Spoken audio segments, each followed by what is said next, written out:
You're listening to BQN. Assimilate the audio.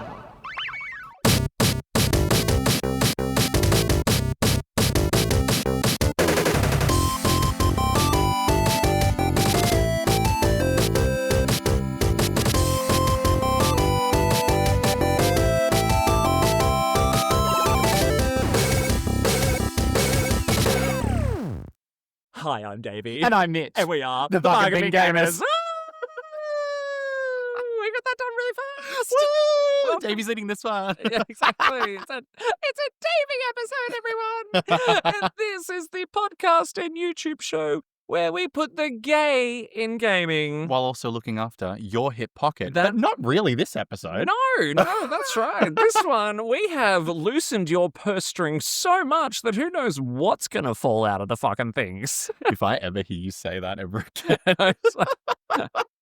I had some other stuff I wanted to add to the intro too. I was going to like the gay and gaming and the queering QWERTY keyboard. But we're not talking about these. Davey always gets mad at me because I can't remember the intro, but he changes it every bloody episode. I know. Look, thank you so much for joining us. And a big thank you to all of our network patrons. That's right. This show is a part of a podcast network called the BQN. And our BQN podcast network patrons, through their generous financial contributions, help keep this and other BQN podcasts coming to you every single week. We'd like to give a big shout out, of course, to our associate producer from Patreon. And personal friend of the pod, by the way, Sam Johnson. Sam Johnson, the farmer who wants a wife. Sam, love your work. Thank you so much for continuing to support the show. And you can also support the show and the rest of the BQN network by going over to patreon.com/BQN. For as little as $1 to $2 a month, you can get early releases of our episodes. For as little as $5 a month, you get uncut, unedited episodes. You also get Patreon-only podcasts and invites to our monthly Zoom roundtables and a whole lot more. A whole lot more. So go ahead and subscribe. Just go ahead and subscribe. Which actually, no, you don't have to do that. Like those who do, we love you for doing it, but everything is always free. Correct. No ads, all that kind of stuff. But could you imagine us with ads? Yeah. Patrons help, right? Everything that we get from our Patreon collective just is reinvested in helping us with the software and licenses and subscriptions and all that kind of stuff we need to be able to produce and edit our shows. So thank you so much. Thank you so much. Wow. So here we are on the 7th of June, 2025.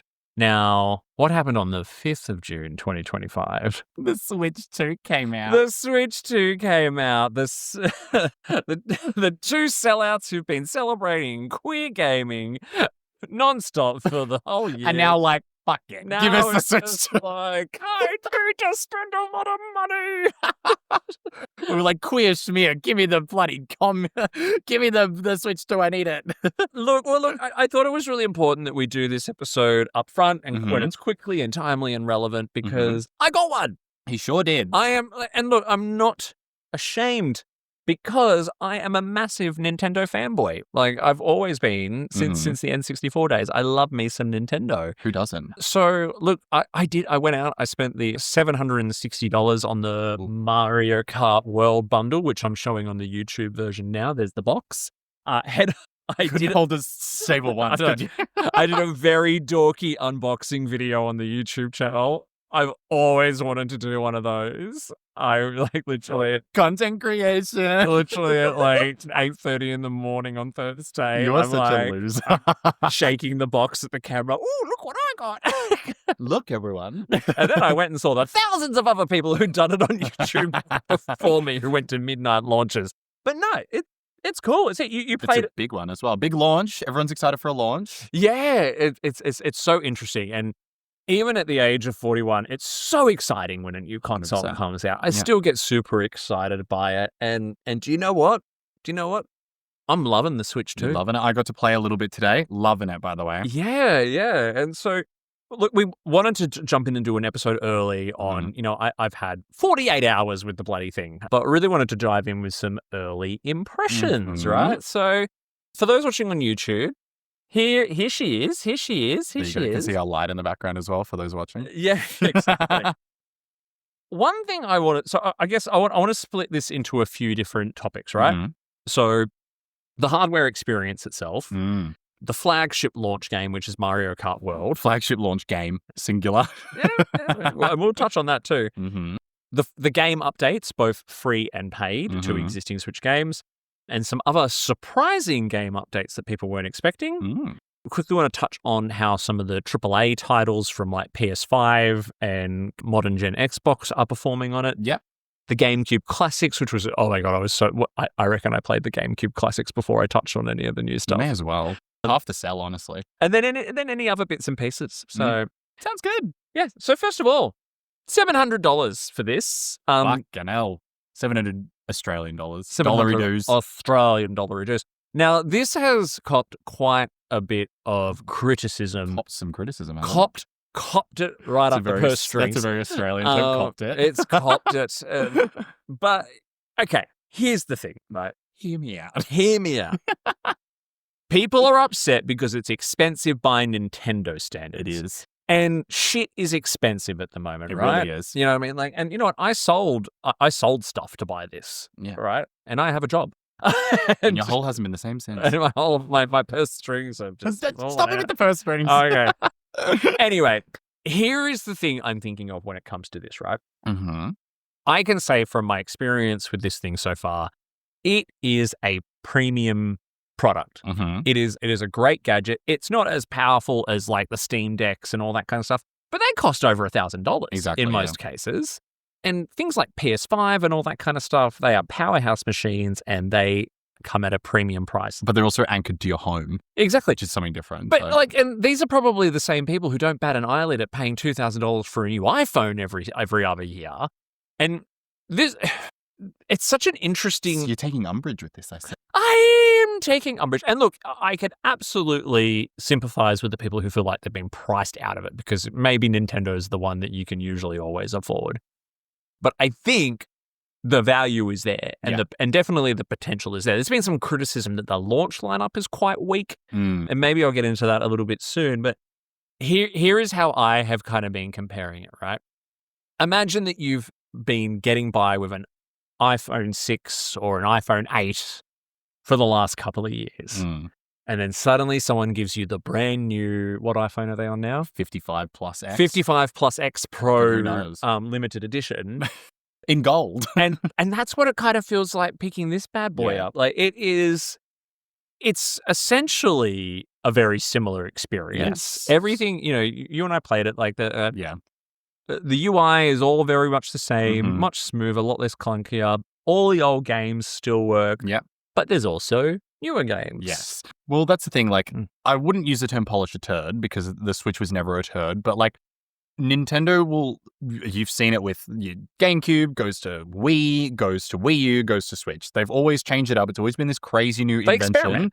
But they haven't this time, which I think is a good thing because I think the Switch is such lightning in a bottle that they've managed to hit. You can't, lightning doesn't strike twice, but you can definitely help it. Yeah. And so they haven't changed too much. They've just polished it in like a way that I think is so good. And I do, $700 is a lot of money, but that came with the game, yeah? I got the $760 version, which came with Mario Kart. Yeah, World. so $700 flat for the console. Yep. Honestly, I think it is worth it because this console is going to last. How long did the Switch last? Switch was what, 2015? 2017. Was it really? Yeah. Oh, I thought Breath of the Wild came out in 2015. Maybe it was 2016. Maybe. I don't know. But still, that's almost 10 years. Yeah. And the Switch has been a main player. I was still playing my original Switch me up too. to the night before I traded it in. That's so cute. to go and get this. Like, I will, because my partner watches like a lot of sporting stuff I'm not too interested in, but I love to just kind of sit there and play the Switch on the couch of an evening. It's my way to tune out. Now I've got a much more powerful one to do it. It's the safest Nintendo has ever played it, and I'm so okay with it. Yeah. Because it's also the smartest Nintendo has ever played it. I don't think they should. I don't think it was the right time to change the Switch up. No. No. This is a perfectly valid model for them to continue with for quite some time. Yeah, especially with the ability that it can run at, like its actual specs and things like that. Yeah, exactly. And let's dive into that, right? So, look, we could talk about new Joy-Cons and all that kind of stuff, but that was smooth. Yeah. I just want to hang on a second. Oops. For those listening, For those listening, fiddling sorry, with the hang on. Joy-Con. Listen to this. Oh yeah. Bottle that up and take it out for a night out. Yeah, but we want to try and, geez Louise, we want to try and cover off as much as we can in the time that we have. So, launch games, right? So people have said weak launch lineup. There's only one exclusive Switch 2 game at the time of launch, which is Mario Kart World. Mario Kart World. To which I saw someone on social media go, yeah, but there was no like exclusively PS5 games for at least 2 years after that was released, right? So look, I do tend to agree. Like, you know, there have definitely been stronger launch lineups, but there's a lot else going on under the hood that makes this worth it. So Mario Kart World, I've put a lot of time into it already. I've been playing it like non-stop since I got the bloody thing. And I love it. It's good. It's good, Unfortunately. everyone. It's so good. Like, and it's on a scale like you've never imagined Mario Kart before. Like, just let's go through like the core gameplay. Like, so you and I did a Grand Prix together before we sat down to record. And how did you sort of describe the way the tracks made you feel?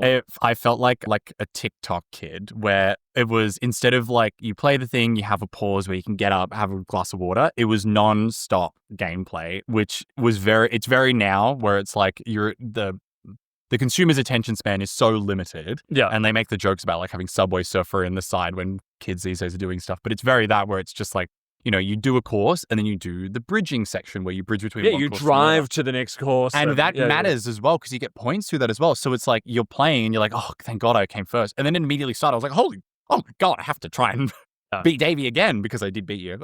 But yeah, it was like nonstop fun. Yes. And the 24 characters in the race. That was so much.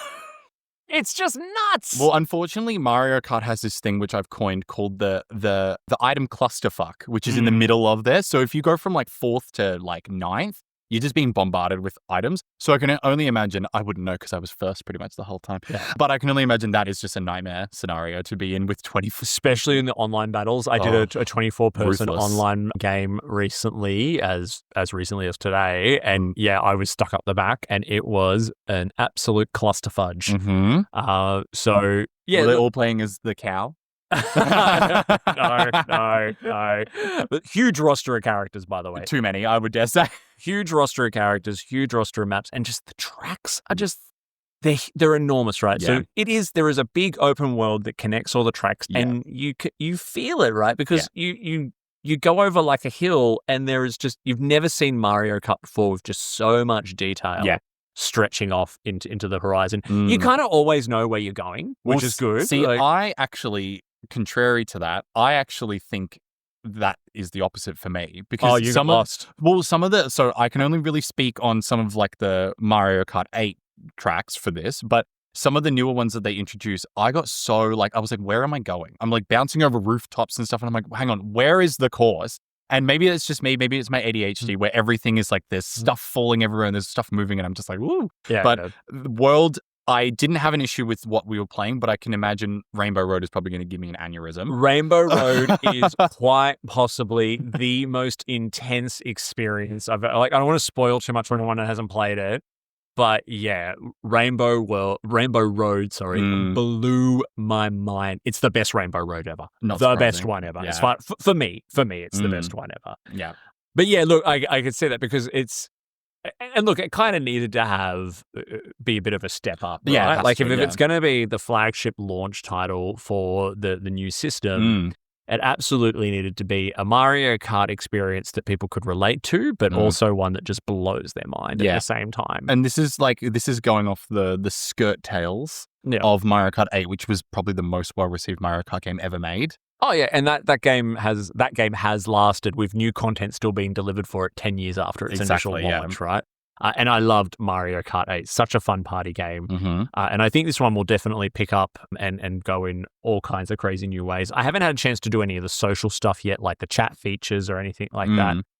However, I have done a lot of the online stuff. They are just as crazy. Love the new knockout tournaments or knockout races. So that's where you basically do one continuous stretch across 4 courses without stopping. Oh my gosh. And then there's various checkpoints where if you're not if you are position 20 or less, you're Mhm. knocked out. And then it's 16, then it's 8, then it's 4. Ooh, the stress. A lot of the time I've gotten, when I'm playing against the computer, I get through to at least to like 8 or 4. Mm. Online, oh my God, it's so hard to get that far. Even when we were playing like 150cc, not to out us as like noob gamers or anything, when we were playing 150cc, the computer was still doing a really good job. Like, this was quite a hard Mario Kart game. Like, I was chewing my tongue because I was stressed. I was like, oh. You really feel like you earn your wins. I mean, like any Mario Kart, yes, you can 100% be doing really, really well and then get absolutely fucked up right before the finish line by the blue shell. That all still happens. You know, the battles are back. So like the coin battles, balloon battles, they're fun. They're fun to play with friends. I did find that they are on, you didn't get to see this, but they're on much larger maps. Ooh, I think that's a detriment. Yeah, I always remember the battles being fun because they were in these tight little arenas. Yeah, you had to fight over the resources and things. Yeah, these are essentially, you're on like one of the normal race courses. Oh my God, they're massive. Yeah. So again, I didn't quite, I feel like it was fun, but there were times when I'm like, where is everyone? Free roaming. Ugh. Don't care for it. Who cares? It's the open world element. So when you're on the title screen, you can go press start to free roam, and there's little buttons that you can do. Breath of the Wild Mario Kart. Yeah, I know we joke about that. It's unfortunate because it just hasn't.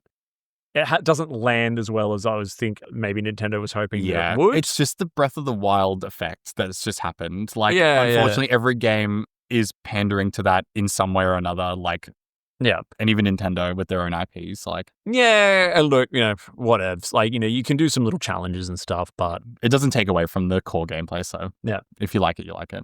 Look, I'll wrap it up and just say I'm in love. Yeah, in love with Mario Kart World. Great launch game. You know, yeah, it's not Breath of the Wild. However, segue.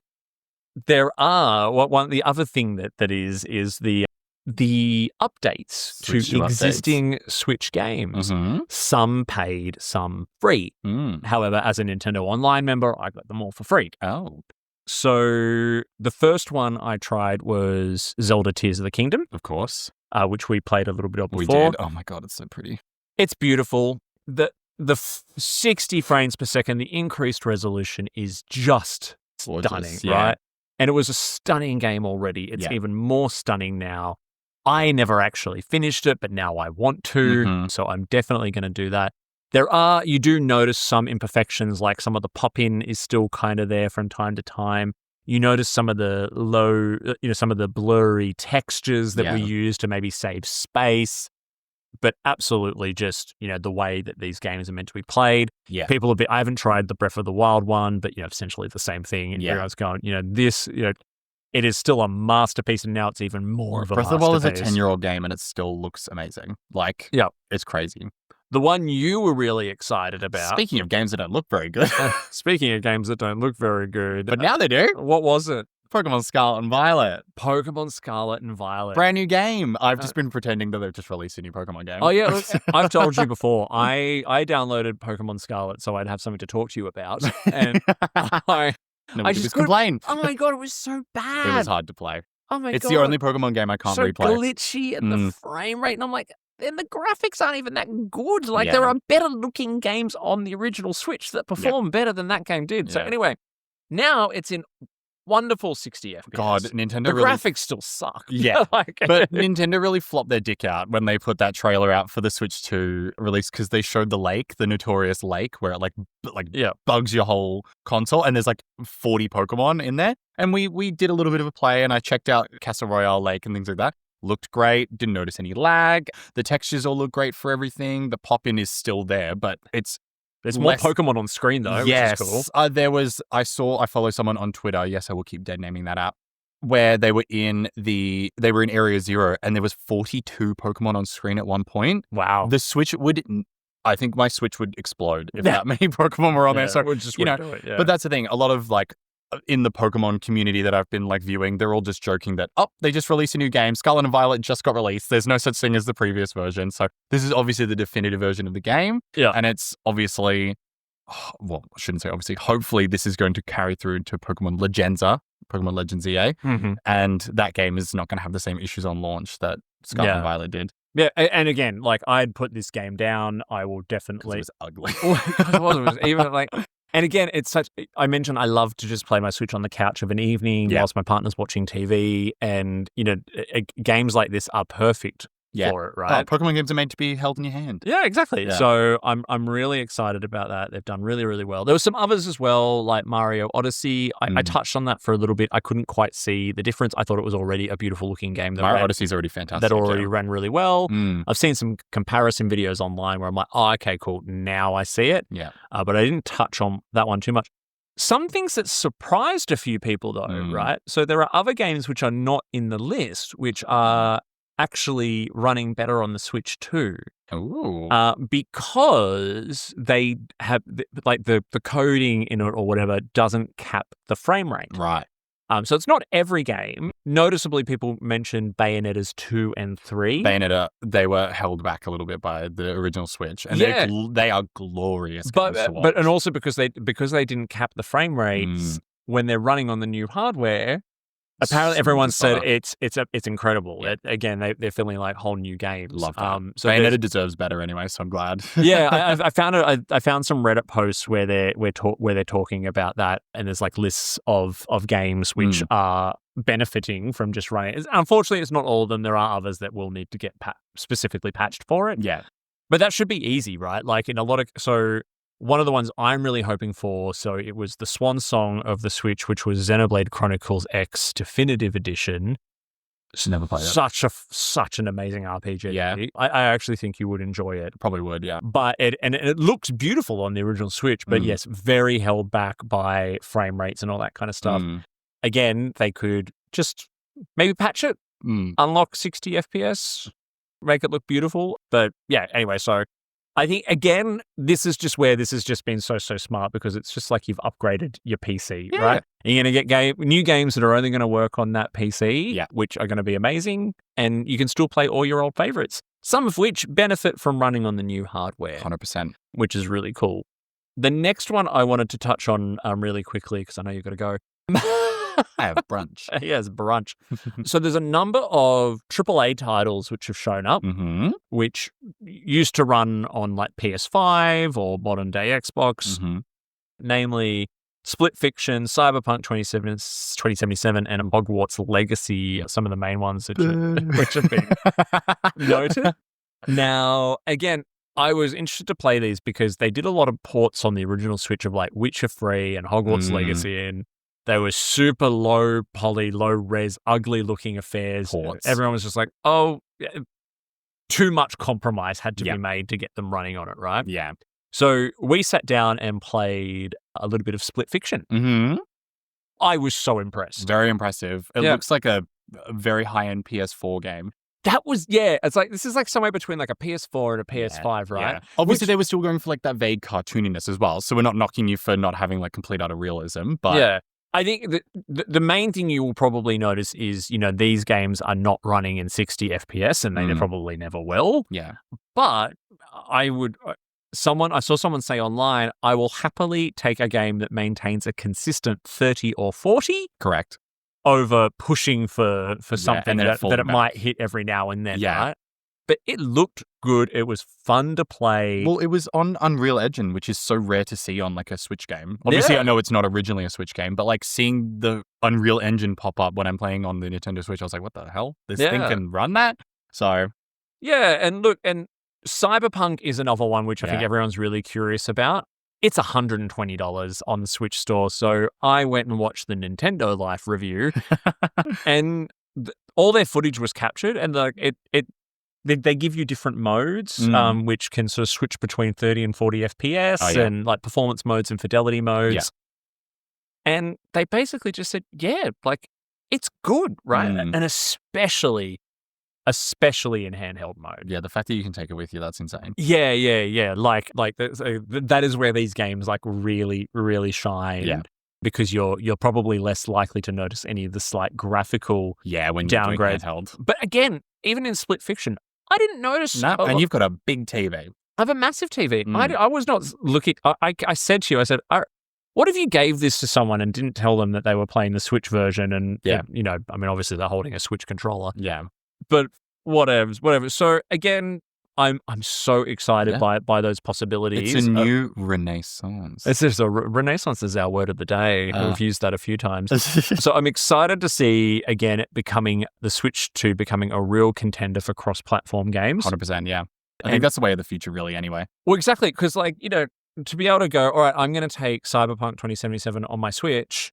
I'm going to play it on the plane ride. And I'm going to play it on the plane ride. And that is crazy to me. If you told me 5 years ago that I could do that. Yeah, and not to, I mean, you could probably do it on Steam Deck as well, but geez, those things are bulky. Yeah. But, you know, like, might get flagged by Apple security. I'm not going to be sitting there going like, oh, yeah, okay, cool. Yeah, like, I can see all the Switch imperfections on it because what I've seen in the Cyberpunk gameplay, sure, it doesn't have like, actually, no, it does output to 4K, but yeah, even in Split Fiction, right? Like I wasn't sitting there thinking, oh, geez, I can see the muddy resolution. It's not like that at all. No, it was really good. Yeah. Good job, Switch 2. Yep. And even though I complained about you when we did the launch release thing. to get us near the tail end of these impressions, so the other big draw card was the GameCube Classics, which you haven't had a chance to have a look at. But I will be because of the Pokemon. You are excited. So I checked out Soul Calibur 2, which was fine. You know, you get to fight as Link. It's quite an iconic fighting game. I checked out F-Zero. Again, I've never been overly invested in F-Zero as a Nintendo property, although I do remember that it was a very well known on the Nintendo 64 for running in 60 FPS on the N64. However, Zelda Wind Waker. Oh yeah, that's yours. And I will be playing. I cannot wait.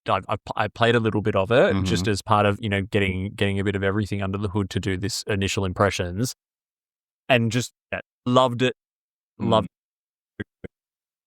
It's good to have it back. I wish that we were getting the HD version that came out on Wii U. But do you reckon they will?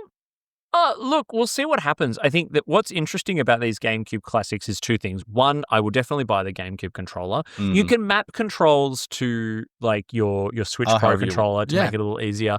But still, like, you know, you get the layout of a GameCube controller as on the HUD on the screen. Oh, it's literally like one-to-one. Yeah. So, but one thing they have done, you mentioning the HD version, is they have bumped the resolution of these games up. They sure have. Which then led me to, because I was thinking about F-Zero, and I was like, I want to go see that F-Zero in its 60 FPS on the N64. And then I jumped into that, and I'm like, hang on, there's been a resolution bump in some of the N64 games as well. I was going to tweak them. Yeah, so for the Nintendo Online service, the N64 games, resolution bump, which was really, really cool to see. So I saw a little bit of Ocarina of Time, which I actually thought, oh, geez, don't know if this benefiting that much from it. Yeah. So then I tried the other new feature that's come in for N64 games, which is the CRT filter. Put it on the old TV. Which actually I found like... I preferred it when you were showing me. Oh my God. When I watched it, I was like, oh my God, this is how I played it in GoldenEye. And I was like, I mean, GoldenEye had already had some enhancements made for its Nintendo Switch Online release. But I was just like, oh my God, this is how I remember this game looking. The only thing I didn't like was that you had to completely quit out of the game, go to the game selection menu, turn the CRT filter on. I just wanted to flick it on and off so I could get a quick comparison. Yeah. Because then you got to reload your suspend point and blah, blah, blah. But yeah, that was cute to see. Look, any other little bits and pieces about the Switch 2 we should cover off? Probably just that I'm kind of eating my words because I complained about it being so expensive and I was like, nah, it's too expensive. But like based on like actually like first impression, it seems like it's more than worth it. Yeah. Like I will be buying one. At the moment, I'm too poor to buy one. So I'll just be coming over to your house quite a lot. And there's some great stuff on the horizon as well with the new Donkey Kong and Metroid. I haven't really played around with Legends EA. Yeah, and that too. I haven't played around with the mouse stuff yet. I feel like that's a bit gimmicky. Yeah, not necessary. With the new Mario Party and things like that. That update hasn't come out yet, the Mario Party Jamboree update. That's still to come. Surprised they wouldn't do that on release day, but anyway. Yeah. But like, I'm obsessed. So look, if you have not invested in it yet, I totally understand it. It is expensive and, you know, life is expensive. Just have your rich older friend buy it and then go to his house. I am not rich. Richer than me. Look, and you know what I mean? If you're a Nintendo fan, I can't recommend it enough. No, and this is going to be their flagship console for the next 10 years. Like, it's not like they've asked you to break the bank like a million times. Like the last time the Switch came out was like 10 years ago. So this is just like Davey said, it's going from like an iPhone 6 to like an iPhone 16. Like Yeah, and it's It's just perfectly polished. I think it is. I actually think it is $700 worth of tech. Yeah. Like it absolutely is. Mm. And some people may disagree with me on that, and that's fine, right? Like you're perfectly welcome to. But I guess from my perspective, it's no different. Like I said, it's no different to spending $2,000 on a new phone. Yeah, couldn't be me, but yeah. Yeah, and people, I've seen a lot of arguments in comments around, Steam Deck's better, and Sony will probably release one that's more powerful, and yeah, it'll probably be twice as expensive. Mm. The reason why you buy one of these bad boys is, unlike those other handheld consoles, it's sleek, it's slender, It is it's very so sleek. easy to slip into a bag and take traveling with you or take on the train or whatever. Mm. And if you're a Nintendo fanboy like me, you get it because you're going to get those Nintendo properties that you will not get anywhere else. Correct. And they will always be at home here. And now the Switch has just had an upgrade because it's now a much more a bigger contender with cross-platform titles. Mhm. So you got those, and plus you've got amazing ways to play older classic games. And What's not to love? we've done a quick recap. Like I said, it's only been 48 hours since it came out. Yeah. So if there is anything else that you want to keep the conversation going that you're finding, if you've got the Switch too, drop it in the comments on YouTube or We'd love to hear about it. comment on one of our social media posts on Instagram or Blue Sky, or email us at bargainbingamer, GAYMER @gmail.com. Yeah. Until then, we'll just keep playing more Switch. We sure will. Ready for Pokemon Legenza. Yep. All right. This one's got a bottomless bunch to get to. So Well, there might be a bottom there if I attempt. Just kidding. I do it all. But I've been Mitch. and I've been Davey. And we are. the Bargain Bin Gamers. We didn't say that together. Whoopsies. The Bargain Bin Gamers. 1, 2, 3. The Bargain Bin Gamers. Okay, that's it. I'm going to get drunk.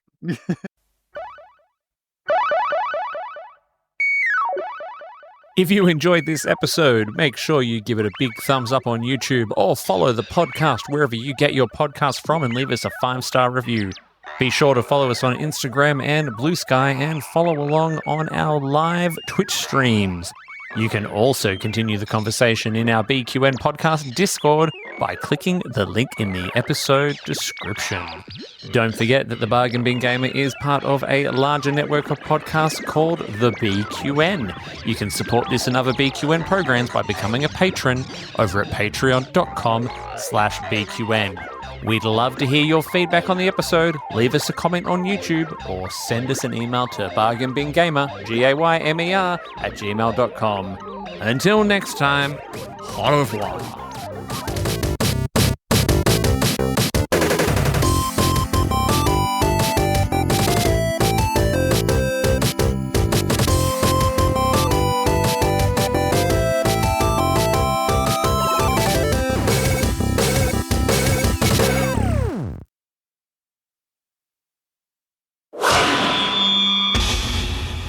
Double T Media.